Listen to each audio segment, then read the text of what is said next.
Mas minahal ko yung magulang ko.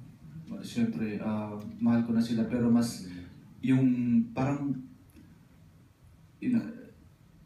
life is short, parang gano'n. So, kailangan mo talagang habang nabubuhay ka, mahalin mo yung magulang mo. Kasi yung character ni Tyrus, gano'n talaga eh. Mas ano siya sa nanay niya? Mananay. Oo, mas mananay po siya.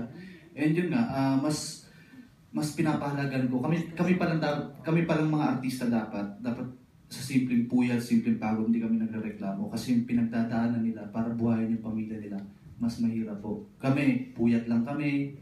Pero parang minsan, di ba, nakakaramdam kami ng ano ba taping na to, di pa ba tapos to, di pa pack up to.